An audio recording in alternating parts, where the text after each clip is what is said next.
Hi, I'm Evelina Silveira with Diversity at Work Communications Training.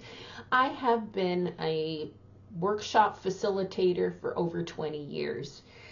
And I have to say that there have been times over 20 years that there were some challenging moments where people asked challenging questions. Sometimes they were even rude. But you know what? I always try to answer those questions and answer them respectfully because I was asked to present at a conference, or I was asked to present at a workshop, and I was paid to do that.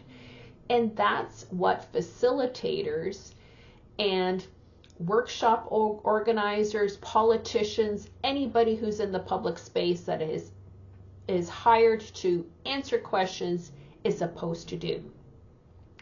So what I'm finding increasingly disturbing is seeing people walk away from difficult questions, whether that be a politician who shuts down the media, turns off the camera, walks away, or somebody in the DEI industry or other industry, for example, gets up to the mic and there is question time and somebody asks them a question that doesn't follow their ideological spin on something, and so they just don't answer it or call somebody names, or the organizer tells the audience person not to ask them the question or that it's disrespectful.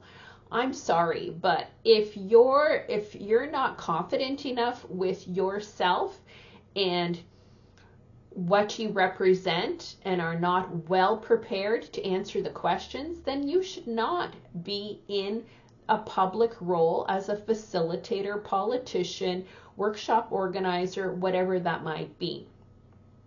And my suggestion for people who are starting out in this field where you are answering questions is to realize that people have the right to some answers. And if you don't know the answer, then you need to let them know that or tell them that you'll research it. But don't diminish somebody because they ask a question that might not follow your slant. And in fact, I would take that opportunity to thank them for turning the discussion into something that can be more enriching. And by using that as an opportunity to show that, yes, we welcome dissenting opinions into the organization or into the discussion. And how can we enrich the discussion with opposing views? And maybe at the end of that, we might come to some conclusion that we might realize that we kind of accept someone else's views in some ways, or they might accept ours. But I think that it's really incumbent upon us to model that behavior, to model that we can handle dissent, that we encourage it. And I would suggest too, as I say at the beginning of my workshops, is that, if you don't agree with what I say, that's okay. Just feel free to bring that forward. I'm open to free speech, and let's work through that.